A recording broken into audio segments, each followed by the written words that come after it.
নমস্কার বন্ধুরা, আশা করি সবাই ভালো আছেন, সুস্থ আছেন। আজকে এই এত বৃষ্টি কদিন ভোর এমন কিছু খেতে ইচ্ছা করছিল যেটা যেন মনের মধ্যে ডাক দিচ্ছিল একটু ভালো একটা পাকোড়া। তা গাছে সজনে পাতা ছিল, সজনে পাতা নিয়ে আসলাম, নিয়ে এসে সজনে পাতা দিয়ে এই দারুণ পাকোড়া করে নিলাম। ওফ, খাওয়ার পর মনটা যেন সত্যি সত্যি একদম ভরে গেল।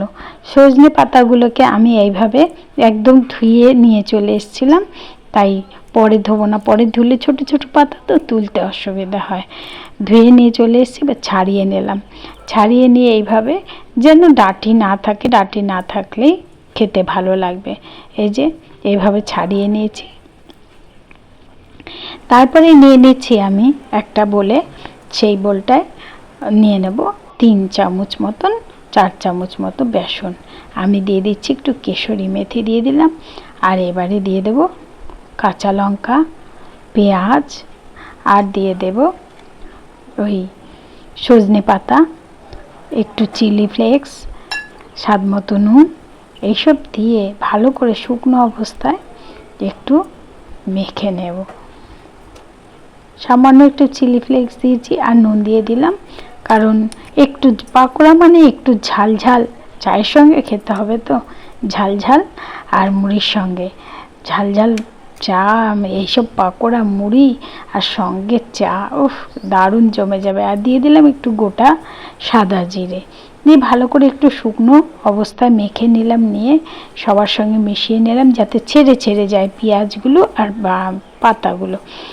শুকনো অবস্থায় একটু ডলে নিলাম, নিয়ে তারপরে অল্প একটু জল দেব, একদম হাতের মুঠিতে 1 মুঠি করে জল দেব, যেন খুব শক্তও না হয় ব্যাটারটা আর খুব নরমও না হয়। এমন হবে যেন ছোট ছোট পাকোড়া হবে, কিন্তু মুখে দিলেই জাস্ট মুখে দেওয়ার পরেই যেন বলে ওয়াও কি দারুণ, কি সুন্দর খেতে। ব্যাস, এইবারে আমি হাতের মুঠায় একটু একটু করে জল দেব, জাস্ট এমনি এটা পরিমাণে কম। বন্ধুদের আমি বলেই থাকি, আমার ফ্যামিলিতে আমি আমার মেয়ে, তাই জন্য দুজনে খাওয়ার জন্য এর থেকে বেশি করলে নষ্ট হয় আমাদের, সেই কারণে নষ্ট করব না, সেইভাবেই দেখাই। মাখা হয়ে গেছে, এবার কড়া বসিয়ে রিফাইন তেল দিয়ে দিলাম। তেল খুব বেশি দেওয়ারও দরকার নেই, আমি যতটা দিয়েছি এভাবে দিলেই হবে, কারণ বেশি তেল দিলে কি হবে, তেলটা তো থেকে যাবে, ওয়েস্টেজ হবে। আর পোড়া তেল না খাওয়াটাই ভালো। পোড়া তেল আর হচ্ছে অনেকক্ষণ রেখে দেওয়া চা গরম করে খাওয়া, এইগুলো হচ্ছে না বিষের সমান হয়ে যায়।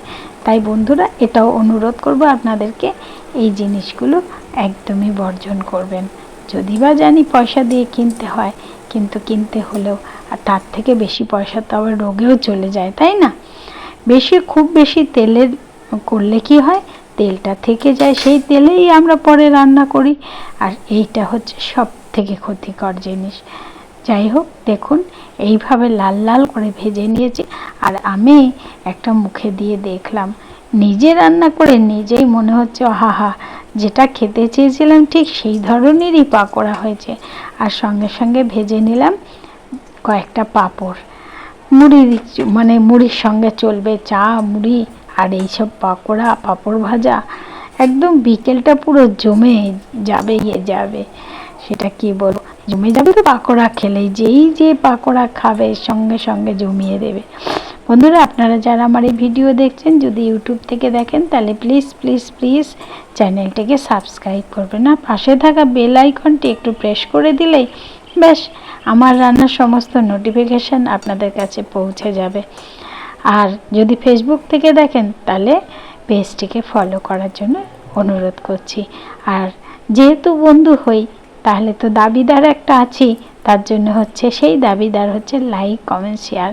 যদি এরকম পাকোড়া আপনার নিজেদের কোনো পরিচিত লোককে খাওয়াতে চান, তাহলে দিন না শেয়ার করে, তারাও এইভাবে বানিয়ে খাক।